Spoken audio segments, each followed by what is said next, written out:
4వ అధ్యాయము. కాబట్టి శరీరము విషయమై మన మూల పురుషుడగు అబ్రహామునకేమి దొరికినని అందుము. అబ్రహాము క్రియల మూలముగా నీతిమంతుడని తీర్చబడిన ఎడల అతనికి అతిశయ కారణము కలుగును గాని అది దేవుని ఎదుట కలుగదు. లేఖనమేమి చెప్పుచున్నది?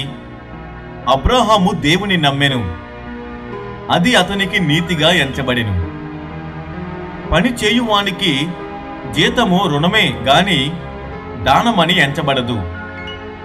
పని చేయక భక్తిహీనుని నీతిమంతునిగా తీర్చువాని యందు విశ్వాసముంచువానికి వాని విశ్వాసము నీతిగా ఎంచబడుచున్నది. ఆ ప్రకారమే క్రియలు లేకుండా దేవుడెవడిని నీతిమంతుడిగా ఎంచునో ఆ మనుష్యుడు ధన్యుడని దావీదు కూడా చెప్పుచున్నాడు. ఎలాగనగా తన అతిక్రమములకు పరిహారము నొందినవాడు, తన పాపమునకు ప్రాయశ్చిత్తము నొందినవాడు ధన్యుడు. ప్రభువు చేత నిర్దోషి అను ఎంచబడినవాడు ధన్యుడు.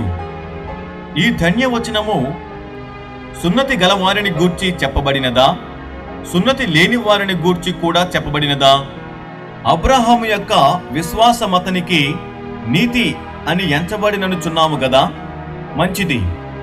అది ఏ స్థితి యందు ఎంచబడిను? సున్నతి కలిగి ఉండినప్పుడా, సున్నతి లేనప్పుడా? సున్నతి కలిగి ఉండినప్పుడు కాదు, సున్నతి లేనప్పుడే. మరియు సున్నతి లేని వారైనను నమ్మిన వారికందరికీ అతడు తండ్రి ఎగుట వలన వారికి నీతి ఆరోపించుటకై అతడు సున్నతి పొందక మునుపు తనకు కలిగిన విశ్వాసము వలననైన నీతికి ముద్రగా సున్నతి అను గుర్తు పొందెను.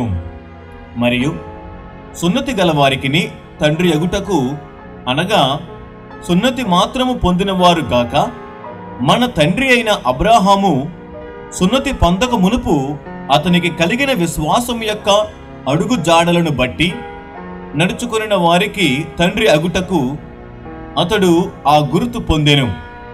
అతడు లోకమునకు వారసుడగునను వాగ్దానము అబ్రహామునకైనను అతని సంతానమునకైనను ధర్మశాస్త్ర మూలముగా కలుగలేదు గాని విశ్వాసము వలనైనా నీతి మూలముగానే కలిగెను. ధర్మశాస్త్ర సంబంధులు వారసులైన ఎడల విశ్వాసము వ్యర్థమగును, వాగ్దానమును నిరర్ధకమగును. ఏలయనగా ధర్మశాస్త్రము ఉగ్రతను పుట్టించును, ధర్మశాస్త్రము లేని ఎడల అతిక్రమమును లేకపోవును. ఈ హేతువు చేతను ఆ వాగ్దానము యావత్ సంతతికి, అనగా ధర్మశాస్త్రము గలవారికి మాత్రము కాక అబ్రహామునకున్నట్టి విశ్వాసము గలవారికి కూడా దృఢము కావాలనని కృపననుసరించినదై ఉండునట్లు అది విశ్వాస మూలమైనదాయెను. తాను విశ్వసించిన దేవుని ఎదుట, అనగా మృతులను సజీవులనుగా చెయ్యువాడును లేని వాటిని ఉన్నట్టుగానే పిలుచువాడునైనా దేవుని ఎదుట అతడు మనకందరికీ తండ్రి అయి ఉన్నాడు. ఇందుని గూర్చి నిన్ను అనేక జనములకు తండ్రినిగా నియమించి తిని అని వ్రాయబడి ఉన్నది. నీ సంతానము ఇలాగు ఉండునని చెప్పిన దానిని బట్టి తాననేక జనములకు తండ్రి ఎగునట్లు నిరీక్షణకు ఆధారము లేనప్పుడు అతడు నిరీక్షణ కలిగి నమ్మెను. మరియు అతడు విశ్వాసమునందు బలహీనుడు కాక రమారమి 100 ఏండ్ల వయసు గలవాడై ఉండి అప్పటికి తన శరీరము మృతతుల్యమైనట్టును సారా గర్భమును మృతతుల్యమైనట్టును ఆలోచించెను గాని అవిశ్వాసము వలన దేవుని వాగ్దానమును గూర్చి సందేహింపక దేవుని మహిమపరచి ఆయన వాగ్దానము చేసిన దానిని నెరవేర్చుటకు సమర్థుడని రూఢిగా విశ్వసించి విశ్వాసము వలన బలము నొందెను. అందుచేత అది అతనికి నీతిగా ఎంచబడెను.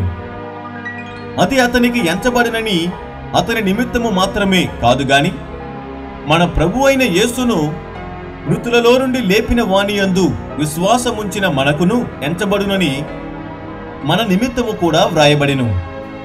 ఆయన మన అపరాధముల నిమిత్తము అప్పగింపబడి మనము నీతిమంతులముగా తీర్చబడుటకై లేపబడెను.